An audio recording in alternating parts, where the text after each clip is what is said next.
it was, good thing, and that was really good because we could cross-train them in unique areas, and they were willing to go screw computers together and then go talk to customers, but they would learn all aspects of the business as they went through it. So we got more sophisticated as we went on with our recruiting, but a lot of it was just basic networking as we went through it. So, yeah. So take us through a typical day, like in your life, just what kind of goes on as you wake up, and then kind of how you end your days. Like when I was working, or today? Today. Like today? Today, well, I took my kids to school this morning, dropped them off. I went to the office and met with some people from the University of California, Santa Barbara, who had developed a unique model for ocean conservation, combining marine protected areas, seafood certification for sustainable seafood, as well as fisheries management, and I'm looking to give them a grant for my foundation. I met with my people and reviewed kind of our private equity portfolio and our plans for how we're going to redo our private equity portfolio, investing in small companies, and the areas and the sectors that we want to invest in, that we think are going to be growing in the future. So my days are much more relaxed now than when I was, running a Fortune 500 company. I was averaging, 17, 18 meetings a day, 100, 200 emails.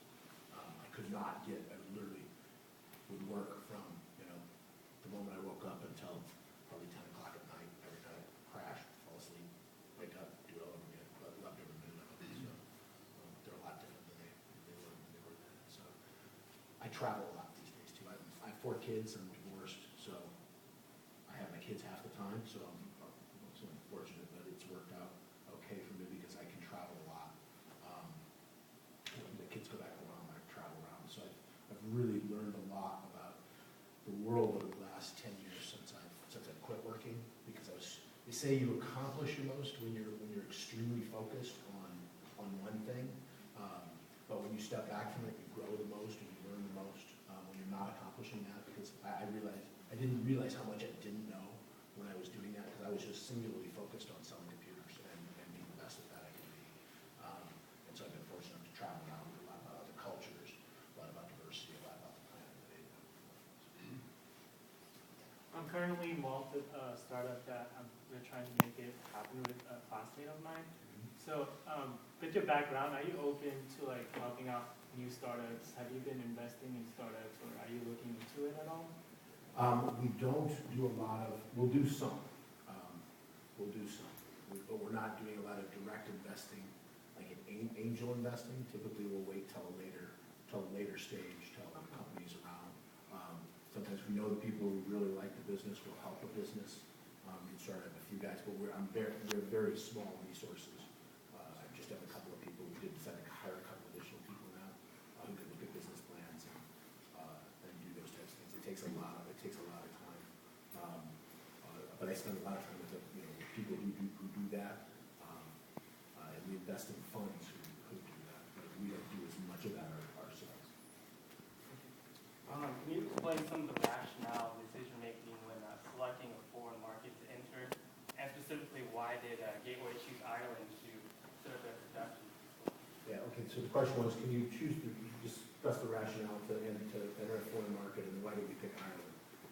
That's a really good question. So. This is their project.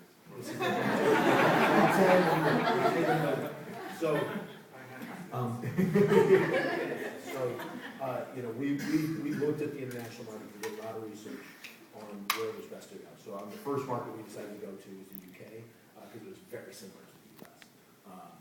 We knew Europe had a lot of the same characteristics, although back in those days telecommunication costs were much higher, but the prices of PCs were really, really high, so you had a very big price umbrella. Most people launching in Europe at that point in time would have a multi-location model, and we were very focused on low cost. So we looked at a variety of business models.